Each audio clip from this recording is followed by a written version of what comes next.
belief in and response to God's love as experienced across the whole spectrum of my human life. So when I sit down to pray, I don't leave my life behind. Very much my experiences in life become the context of my prayer, because it is within that context that God is acting in my life, and I need to figure it out. The process of figuring it out is spiritual discernment. The rules for the discernment of spirits is what we're talking about. First, they are rules. They're not a theological treatise. It's not poetic spiritual language. It's rules. How do you play the game? To discern, to distinguish subtle differences between things. Sometimes the differences are obvious and they're easy, but sometimes they're very, very subtle differences of shades to figure out, is this helping me to go to heaven, or is it hindering me? So I need to discern those subtleties, and I've been given reason and intellect to be able to do that. My sense of how to do that may be a little atrophied. I may need to practice, but I can learn and I can grow in sensing those subtle differences to discern. What am I discerning? Spirits. This is a spiritual discernment. Ignatius uses various terms here. He speaks of the good spirit, which is the Holy Spirit, God's Spirit, God acting in my life. But he speaks also of the enemy. He speaks also of the evil spirit, Satan, and all the other spirits that collaborate with him, trying to pull me back. And then, of course, he speaks of our own spirit. I must distinguish the subtle movements of the affects of my own heart, the deep within of my own heart. On the outer level, there are passing emotions and physical experiences. A little more deeply in, there are more deeply rooted psychological issues and experiences and realities. And underneath that is the spiritual truth of myself, that place where God's Spirit and my spirit meet within. What happens on these other levels is important, and I need to know that, and I need to relate to them on those levels. But the rules for the discernment of spirits only kicks in if what's happening on these levels is affecting this level. Is what I am experiencing impacting my spiritual life? My ability to know God's will and follow it? If so, then the rules for the discernments of spirits kicks in. Now, we've looked at several of the rules so far. The first two rules give us the players. Help us to see the two teams that are playing with each other, against each other. And Ignatius talks about the person moving away from God, and how the good spirit acts with that person, and how the enemy acts with that person. That's rule number one. Rule number two speaks about the person moving towards God, and again, how the good spirit acts and how the enemy acts towards that person. Let's just look at that one again.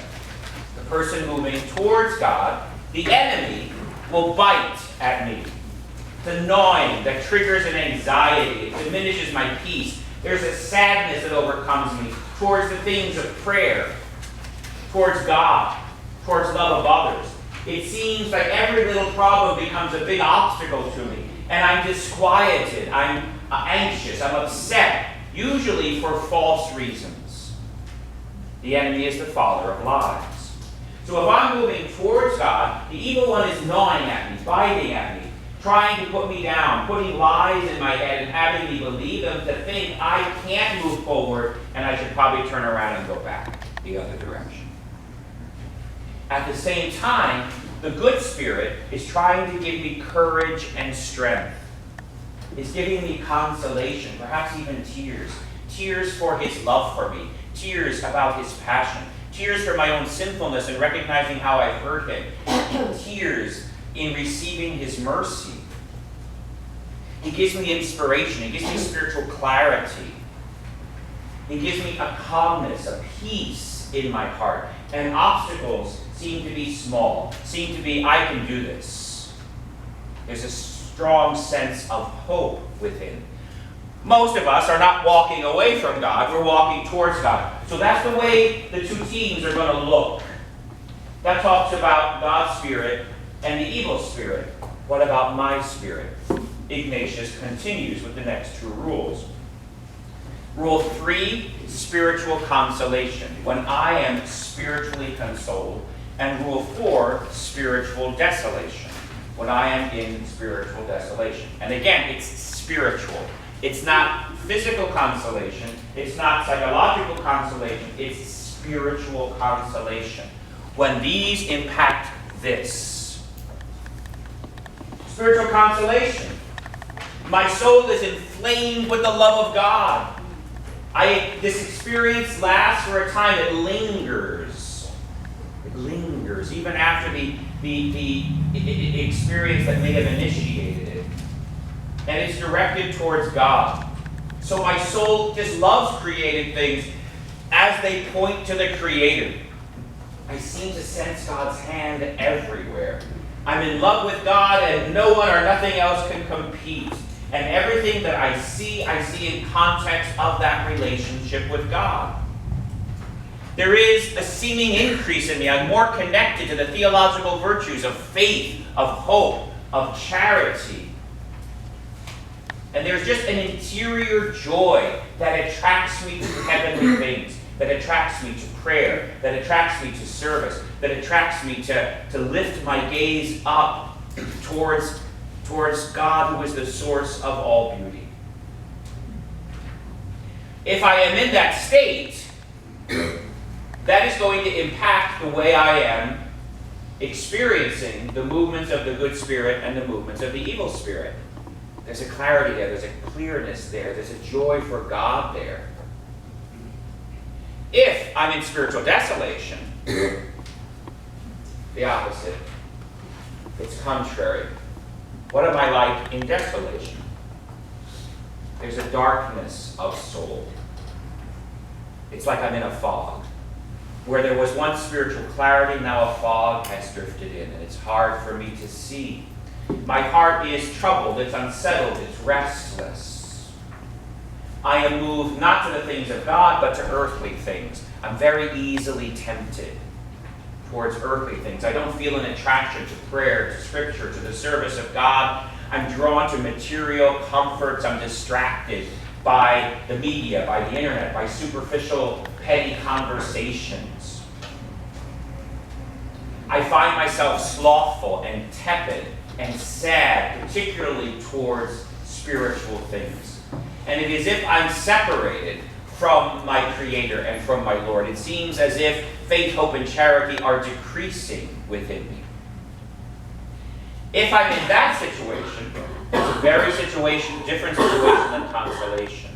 And I need to understand myself well enough to know, am I in consolation or am I in desolation? Because that will impact how I act. That will impact my way of being in the game. Most of the rules of the set that we're looking at, most of the rest of the rules are going to help us know what to do when we are in spiritual desolation. The two that we looked at last week, Rule 5 and Rule 6. When you are in desolation, never make a change of a proposal from consolation. So if you decided something in consolation or just before the desolation started, don't change that in desolation. Wait till the desolation passes. Why? Because the one who is most active in desolation is the enemy. He's the one leading, and he's the father of lies. My mind is not clear, it's in a fog. So it's not good for me to decide against something that I decided when my mind was clear. You take the spiritual out of there, that just makes sense, that's just logical. But spiritually, it impacts me. So don't make a change. If I decided I was going to do a holy hour every day for a week, and suddenly I'm in desolation and I decide not to do that, that's the enemy playing with me. If I decided before that desolation came in, I need to force myself to sit there for that hour, even if I'm just sitting there counting Saying, as I said, sometimes I'll say to God, look, I don't feel like talking to you today. But I said I'd sit here, so I'm sitting here. Do it anyway. Do it anyway. However, Ignatius says to us, don't change your prior proposal, but, Rule 6, change yourself. This is an important rule because it shows to us we are not powerless before a desolation. We have tools of our own that we have been given that we can use to combat the desolation. We're not meant to take the desolation like a doormat. We can respond to it. We are not called to endure desolation passively. What can I do? How can I change myself? Increasing prayer. Asking God to help me and increasing prayer time. If I said, okay, I'm going to sit for a holy hour, well, sit for not 60 minutes, but 61. And tell the enemy, you were going to stop me completely? I got one more minute in. You'd be amazed what flows from that. You'd be amazed what flows from that and how it weakens him. Meditation. Meditate on the truths of the faith. Turn to Scripture. Look for light in the midst of the darkness. If the enemy is taking the lead, he's the father of lies. He's filling my brain with stupid stuff that I could start believing. So I need to get that out of my head. A good way to do that is to put into my head good stuff. Even if like emotionally, I'm not into it. It has my mind focused on something other than whatever the evil one is trying to put in my head. So read Scripture. Study the Catechism of the Catholic Church. Take up a book of a biography of a saint. Some spiritual classic. What else can I do when I'm in desolation? Examination. Increase my awareness and understanding. What is happening? What is this? What are the particulars of this desolation that I'm experiencing right now? The more I understand it, the more I can gear my response to it specifically. Because not every desolation is the same. Do a suitable penance, he says to us. Offer some sort of sacrifice. Again, and offering it up specifically to counter the desolation. These are the things that I can do. So we've looked already at the basic principles of Ignatian spirituality, that God is near to us, that he's active in my life, that he wants me to move towards holiness, and that he's given me the gift to see how in the midst of my life he's putting things before me that can help me. But we also realize that the enemy is there putting things to try and block me and pull me the other direction. So I need to discern and know how, as I'm moving towards God, the good spirit acts, how the evil spirit acts. And then, where I'm at in all this. Am I in consolation? Am I in spiritual desolation? And respond accordingly. Never make a change from something before, but change myself. That's as far as we've gotten so far. Questions, doubts, confusions? Yes, sir. Simple question. Sunday at Mass, when Mass was over, there was an individual that was doing something. They weren't doing anything wrong, but it really bothered me and hurt me and didn't make me think very Christian-like. Is that a subtle movement or is that an all-out attack?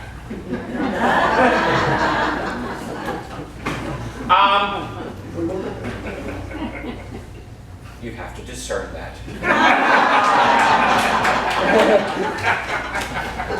But you're showing awareness, and that's a good thing. Okay. You're showing awareness. But that's the first question. What is this? That's, the discernment of spirits is a three-step process. Awareness. Okay, so something's happening. Next step, understanding what is happening. If it's just, this guy is just doing one of my, pet peeves and really getting me, well, that may be just something surface, or it may be a deeper psychological thing that's just there that, and if that's what it is, and that's all it is, well, then I need to address that on those levels, which, if I do, can stop it from moving right there.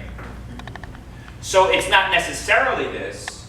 It could be, or it's something that could be setting the stage for this. but I need to discern that. So I need to be aware, I need to understand, and then I need to act. I need to somehow respond to that. And if it's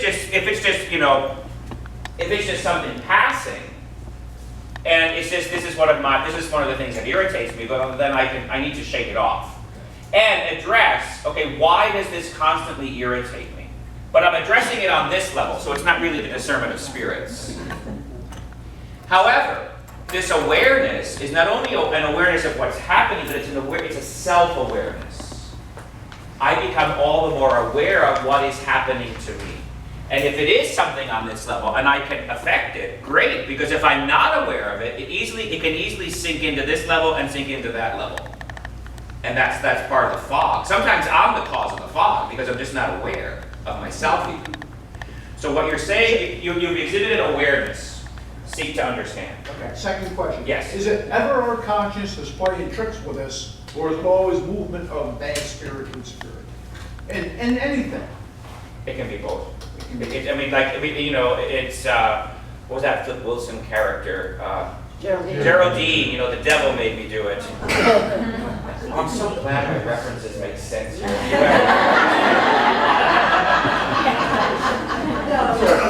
The devil made me. We can blame the devil for everything. Well, the poor devil is involved with a lot, but he ain't the blame for everything. Sometimes I'm the one that's to blame. We're going to actually see that in the rules. Yes, sir. A guy that I since passed away told me something I've never forgotten. I practice it and it works. He said that when you're praying, it's very much human for your mind to wander all over. Sure. That's just a human being. And he told me not to fight it. He said, let it happen. And he said the way you visualize this is you visualize it like a log coming down a river. Okay? And you're doing fine, and then here comes the log, which is where you get all bent out of shape about whatever. And you don't fight it, you just let it go. And it floats. And pretty soon it floats away and you're back. Yeah. And that's true, very true. Because if we fight it, then we're giving our attention to that, not to the river. The more you concentrate on not doing something, the worse it becomes. Exactly. Yeah, absolutely. But sometimes the distraction isn't a distraction. Sometimes it is what we're supposed to be looking at. Because it may be the Lord is inviting me to look at exactly what is it that constantly if it's consistent.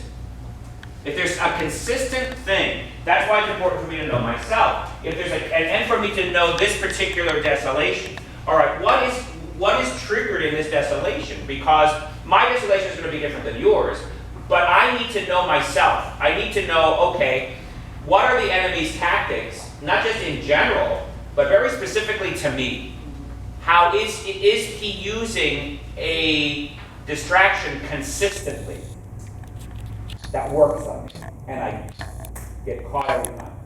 Well, if I'm aware of that, and I come to a deeper understanding of that, then I can do something about that. That will strengthen me for future desolations. Questions, doubts, confusions, or experiences with any of these rules that we've looked at so far? Yes. I'm having trouble with the language. Of the rules themselves, or? No, it sounds like I'm wondering if we went back to Ignatius' time, would he be talking to his people now, not necessarily seminarians of the day? Well, excuse me if I'm Go for it. would he be talking with them using the same level of language that you are using for us? I don't, maybe I'm in the middle of something right now, and I feel like I'm remote from it. Well, let me say yes and no. Yes, he would use the same language. This is the rules that you have are a fairly direct translation of what he wrote. There are, and as we get to the last three, there are for all of them a contemporary version of the rules, which is not a direct translation, but trying to make it a little bit more accessible. And personally, for myself, for the last three, I prefer the alternate version rather than the direct translation. But what it's written is fairly much a direct translation of the rules that he put together. So it's his language. I mean, just translate it into English, but it's his language. However, it's important to remember that these rules are part of his spiritual exercises. So it's part of a larger work that is for a person. The book is really written for a spiritual director who is directing a retreat. And a retreat that, in one of its contexts, lasts 30 consecutive days, where you're meeting one-on-one with the person being given the retreat. So the book is really not, the rules are not as much for the person taking the retreat as they are for the director. And usually the person taking the retreat would be a young man, 18, 19, 20, 21, 22 years old. So the rules are for the director to help the director see what is happening in the life of that young man taking this 30-day retreat and talking with him, an hour a day every day of that retreat. So the rules weren't written for the retreatant just to read, but for the retreat director. However, the rules then become, once the person has made the retreat, a way of life for the retreat.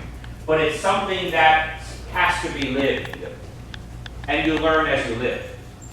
One of the best things to do, I'm much more familiar with the rules now than I was even just 10 years ago.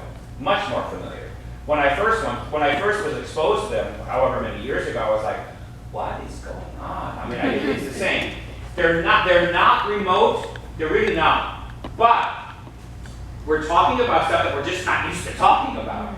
And we don't necessarily have that spiritual language in our society today where, one of the problems is we don't have a sacramental vision. Our culture does not have a sacramental vision of society. Catholic culture does. Where I see something and I know there's more there. It's a poetic way of seeing. The Catholic culture is very much a sacramental culture. I recognize that what I'm seeing is not all there is. There's more there. And our contemporary society doesn't see things that way. We're trained to just see it is what it is and look at the surface. Whereas this is going much deeper and saying, oh, there's layers underneath, keep peeling, keep looking. So it's inviting me to a different way of seeing. And that can be difficult because it can be mind-boggling to suddenly think, well, when I thought things were there, suddenly there's more. Remember those posters that used to be popular, I kind of want to say maybe in the 80s or so, and when you looked at it, it was a big poster and it was just like dots of color. Yeah. And if you stared at it, you would see a 3D image. I never saw that.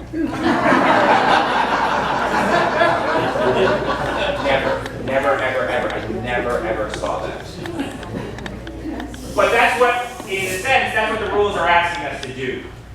I'm trying to make this real for me, and I feel like I'm missing the boat. You're on the boat, don't worry. Just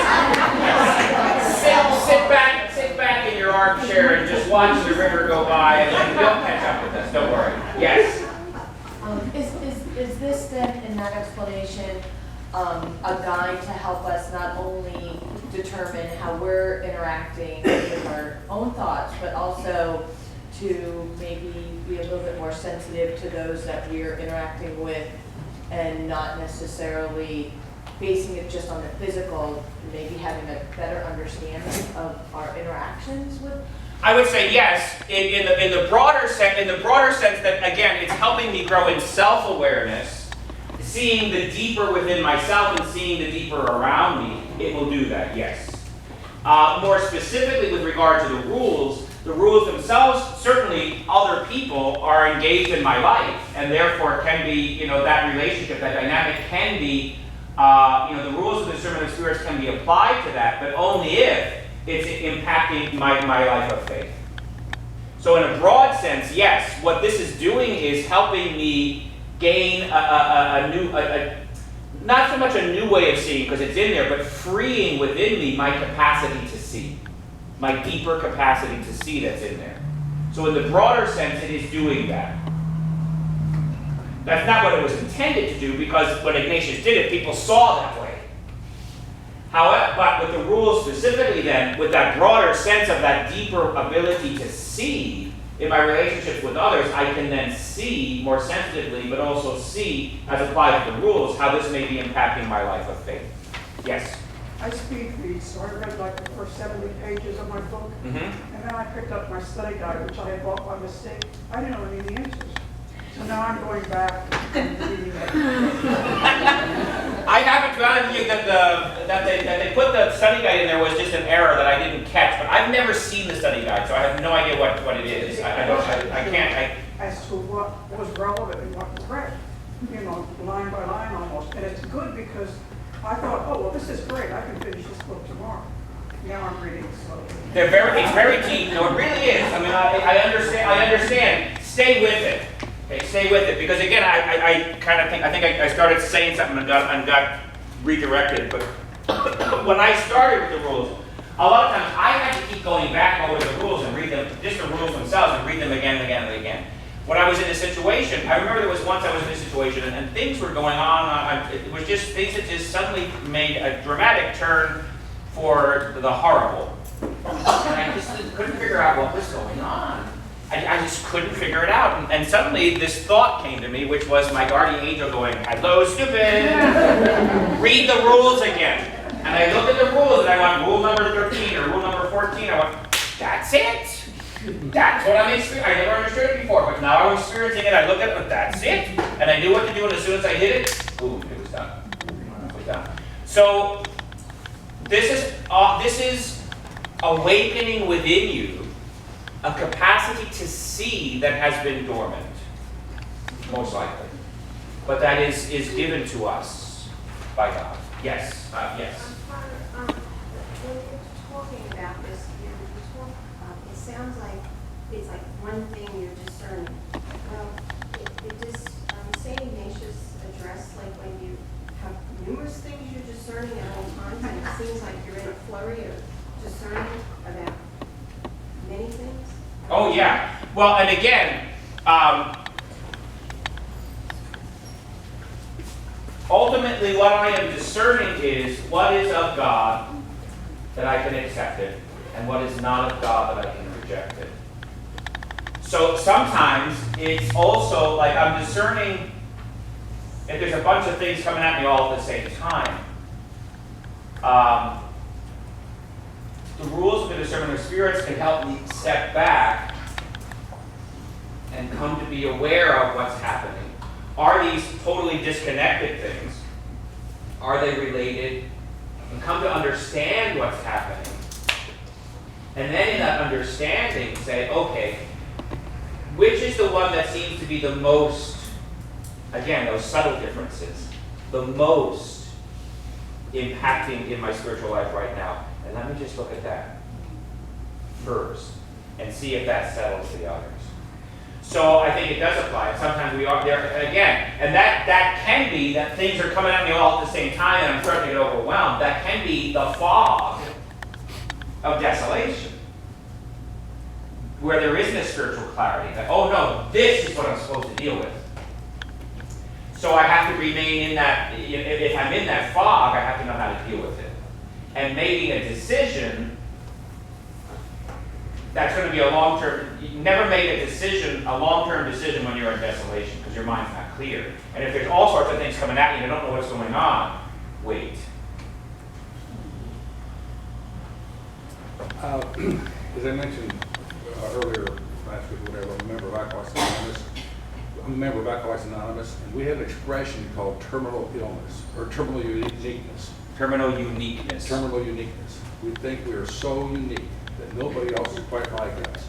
And one of the most amazing things that has happened to me, and I've been sober 38 years, is the fact that one of our steps, or the 12 steps, is we have to write down everything about ourselves. Okay? And I went a little further than that. It was more than just a confession.